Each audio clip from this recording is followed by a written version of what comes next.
Iran ने तेल अवीव के अंदर किस तरीके से तबाही मचाई है, मैं आपको तस्वीरें दिखाने वाला हूं। और सबसे बड़ी बात यह है कि कल बीती रात भी बहुत भयंकर तरीके से ईरान की तरफ से इजराइल में हमले हुए, बैलिस्टिक मिसाइलों से हमले हुए और इतने जोरदार तरीके से हमले हुए कि ईरान के कई मिसाइलें वो ऐसे इस तरीके से गिरी कि उसके बाद में इजराइल में गड्ढे बन गए। लेकिन अभी अभी जो तस्वीरें निकल करके सामने आई है, भरी दोपहरी की तस्वीरें हैं और अभी भी लगातार ईरान की बैलिस्टिक मिसाइलों का कहर जारी है। सबसे पहले जरा आप अपनी ये स्क्रीन पर ये तस्वीरें देखिए। ये तस्वीरें उस जश्न की है जहां पर ईरान के सैनिकों की तरफ से बैलिस्टिक मिसाइलें दागी जा रही है। हाथ में ईरानी झंडा है और ईरानी झंडा हाथ में लेकर के जश्न मनाते हुए बैलिस्टिक मिसाइलें लॉन्च की जा रही हैं। और ये बैलिस्टिक मिसाइलों की तस्वीर निकल करके सामने आई है।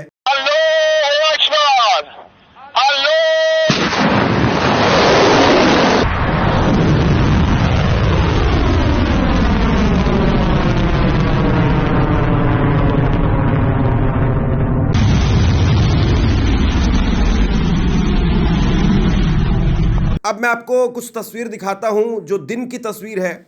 ये दिन के अंदर अभी देखिए आप तेल अवीव के अंदर किस तरीके से तबाही हुई है और जो भी बिल्डिंगें वहां पर नजर आ रही हैं वो क्षतिग्रस्त हैं। नीचे जो गाड़ियां खड़ी हुई हैं उनके ऊपर मलबा गिरा हुआ है और बड़ी संख्या में तेल अवीव के अंदर बर्बादी का आलम साफ तौर पर नजर आ रहा है।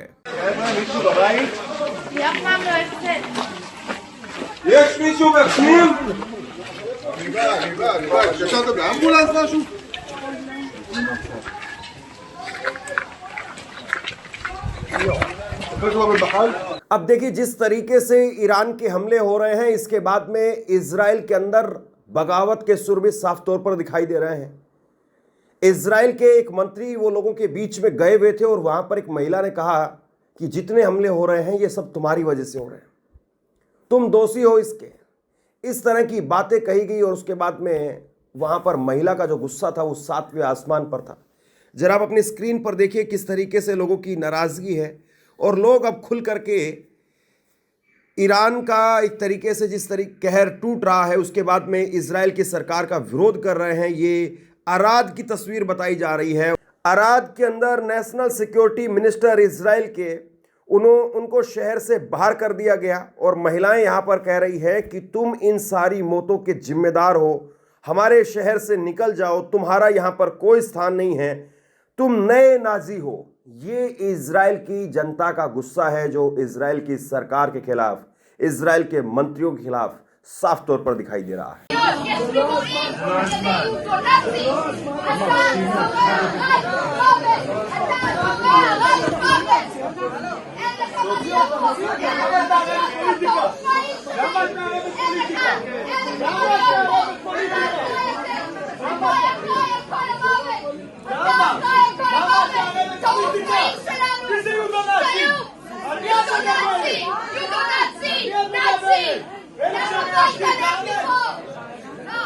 आपको याद होगा लगातार गाजा से ऐसी तस्वीरें निकल करके सामने आती थी। गाजा के अंदर नरसंहार कहर बरपाया गया, नरसंहार हो गया।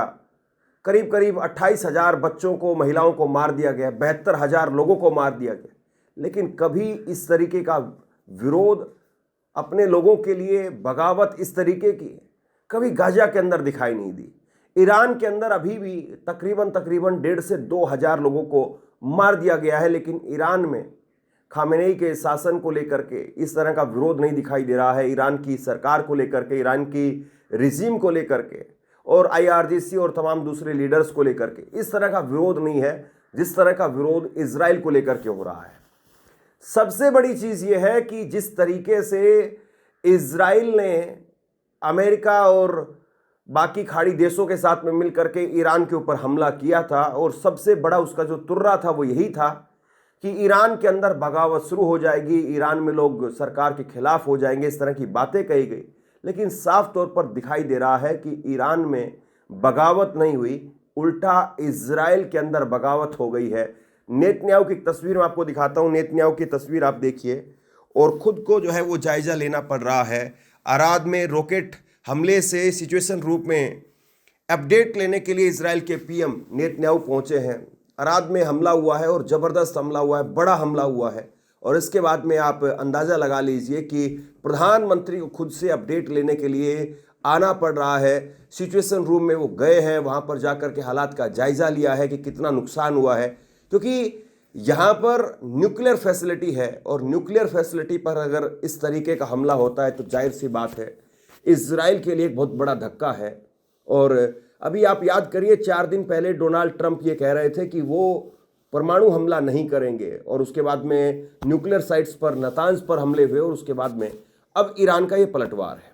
और ईरान का न केवल बीती रात पलटवार देखने को मिला बल्कि आज भी पलटवार ईरान की तरफ से देखने को मिला। मैं आपको एक तस्वीर और दिखाता हूँ, ये तस्वीर भी आप देखिए। और ये भी अभी दोपहर की तस्वीर है और ईरान की मिसाइल के बाद में तेल अवीव की अलग एक और तस्वीर निकल करके सामने आ रही है और अलग अलग एंगल से, अलग अलग जगह से तस्वीरें निकल करके सामने आ रही है। और ये तस्वीरें अपने आप में बताने के लिए काफ़ी हैं कि किस तरीके से ज़बरदस्त न केवल विरोध हो रहा है बल्कि सबसे बड़ी बात यह है कि तबाही, उसकी तस्वीरें वो अब आम हो गई हैं। इससे पहले जब इस युद्ध के 10-15 दिन बीते थे तब तक इस तरह की तस्वीरें निकल करके सामने नहीं आ रही थी।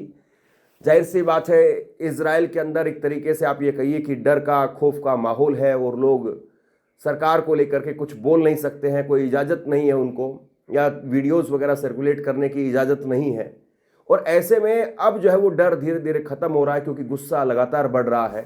इजराइल के लोग नेतन्याहू को लगातार कोस रहे हैं और नेतन्याहू अभी तक तो अपने आप को जस्टिफाई करते हुए नज़र आ रहे थे, अभी तक तो ये बताते हुए नज़र आ रहे थे कि वो जिंदा हैं, लेकिन अब बहुत सारे लोग मारे गए हैं। ये कहा जा रहा है सैकड़ों की संख्या में लोग घायल हुए हैं बीती रात के हमले में और आज दोपहर के हमले में, और ये हमले ताबड़तोड़ लगातार जारी हैं। वहाँ के आयरन डोम सिस्टम और उसके बारे में अब कोई बात नहीं कर रहा है। जरूरी बात यह है कि मुस्तफा खामेनेई, उनकी तरफ से जो कहा गया था वो जमीन पर हुबहू IRGC की तरफ से उतरता हुआ दिखाई दे रहा है। और अगर इसी तरीके के हमले लगातार 4-5 दिनों तक या एक हफ्ते तक जारी रहे तो फिर उसके बाद में इजराइल के लिए बहुत मुश्किल हो जाएगा कि इजराइल अपने लोगों को संभाल पाए। देखिए, सबसे बड़ी बात यह है कि यह युद्ध एक तरीके से आप ये कहिए कि अमेरिका और इजराइल वो प्रोपेगेंडा वार भी लड़ रहे हैं और प्रोपेगेंडा वार में सबसे बड़ा हिस्सा यही है कि किसी तरीके से ईरान के अंदर लोगों को भड़का दिया जाए, ईरान में लोग सड़कों पर उतर आए, और ईरान में लोग अगर सड़कों पर उतर करके आएंगे तो उसके बाद में उनके लिए आसान हो जाएगा। और कल तक खबरें ये सामने आ रही थी कि अमेरिका की तरफ से सैनिकों के बेड़े भेजे जा रहे हैं और सैनिकों को जमीन पर उतारा जाएगा। लेकिन आप ये देखिए कि इजराइल की जमीन पर अस्पतालों में वहां पर क्या हाल है। कहा यह जा रहा है कि कई सारे अस्पतालों में कोरोना जैसे हालात पैदा हो गए। ये कहा जा रहा है, ये कुछ रिपोर्ट्स में देख रहा था जिसमें कहा गया कि कुछ अस्पतालों में इस तरीके के हालात हो गए हैं कि वहां पर कोरोना जैसे हालात हैं। कई जो टेम्परेरी हॉस्पिटल है वो इस वक्त में पार्किंग एरिया में चल रहे हैं, जो अलग अलग बिल्डिंगों के पार्किंग एरिया होते हैं वहां पर, क्योंकि बहुत सारे लोग घायल हुए हैं और जाहिर सी बात है उनको अगर हॉस्पिटल में लेकर के जाएंगे तो फिर अलग से एक पैनिक क्रिएट होगा। और इसीलिए जहां पर जिस बिल्डिंग पर हमला हो रहा है उसी के नीचे पार्किंग स्लॉट के अंदर अब इलाज चल रहा है।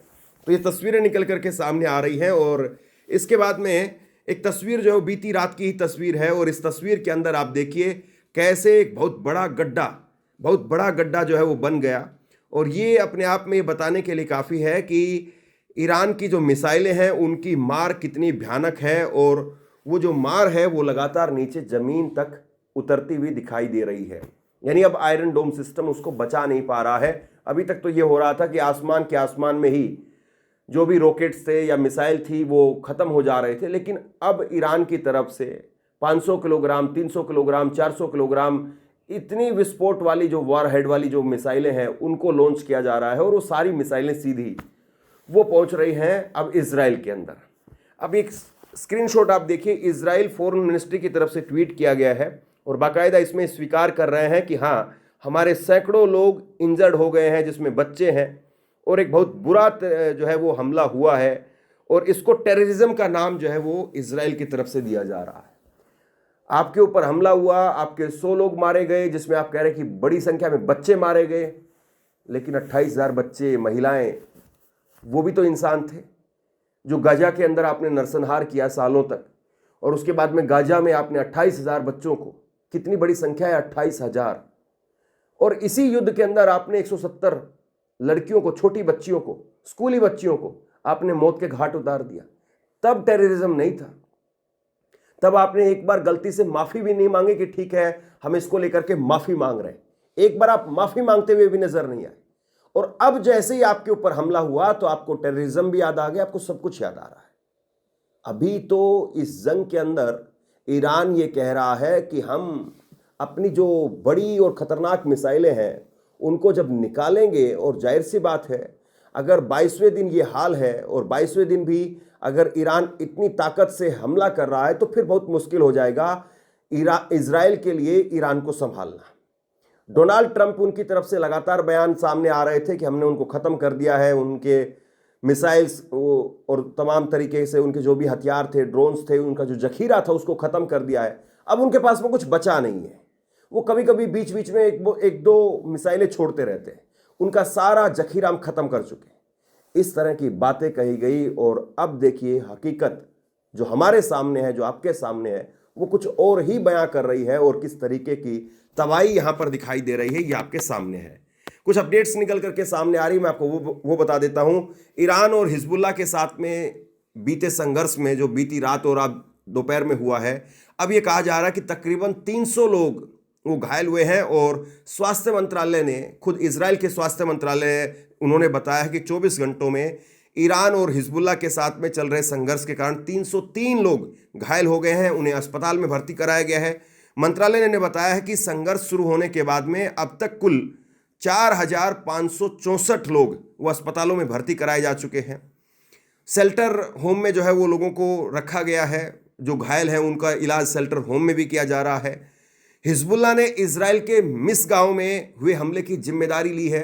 अब देखिए हिजबुल्लाह न केवल हमला कर रहा है बल्कि पूरी जिम्मेदारी के साथ में उसको स्वीकार कर रहा है कि हाँ हम हमला कर रहे हैं, हमने मारा है। तो हिजबुल्लाह ने उत्तरी इजराइल के पास में मिस गांव में घातक हमले की जिम्मेदारी ली है। और हिजबुल्लाह समूह ने अपने बयान में कहा है कि उन्होंने सुबह करीब 8 बजे इजरायली सेना के सैनिकों के एक समूह को निशाना बनाते हुए रॉकेट से हमला किया। वहीं इजरायली सेना IDF ने बताया है कि उसी समय लेबनान की तरफ से हमला किया गया, जिसमें 2 गाड़ियों को नुकसान हुआ है और एक व्यक्ति की मौत हो गई है। ये IDF की तरफ से स्वीकार किया गया है। सेना इस बात की जांच कर रही है कि हमला एंटी टैंक मिसाइल से किया गया था या किसी अन्य हथियार से। यानी अभी भी IDF को यह पता नहीं चल पा रहा है कि उसको जो मारा जा रहा है वो किस हथियार से मारा जा रहा है। इजराइल ने 4 बड़ी मिसाइलें जो है वो दागी। आज जो खबर निकल करके सामने आ रही है, आज सुबह 4 बड़ी मिसाइलें दागी। इजरायली सेना के अनुसार यह हमला मध्य इजराइल, सेंट्रल इजराइल की ओर किया गया और एयर डिफेंस ने खतरे को रोकने की कोशिश की। फिलहाल इस हमले में किसी के घायल होने या सीधे तौर पर किसी जगह पर मिसाइल गिरने की खबर नहीं है। ये इजराइल का स्टेटमेंट मैं आपको पढ़ करके बता रहा हूँ। तस्वीरें जो है वो अपने आप में बता रही हैं और इजराइल ये कह रहा है कि नहीं, कोई बड़ा नुकसान नहीं हुआ है, किसी के घायल होने की, हताहत होने की कोई खबर नहीं है।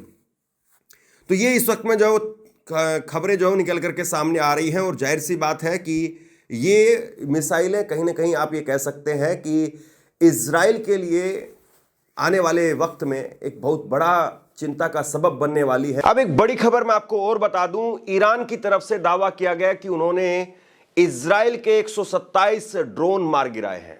127 ड्रोन मार गिराए हैं।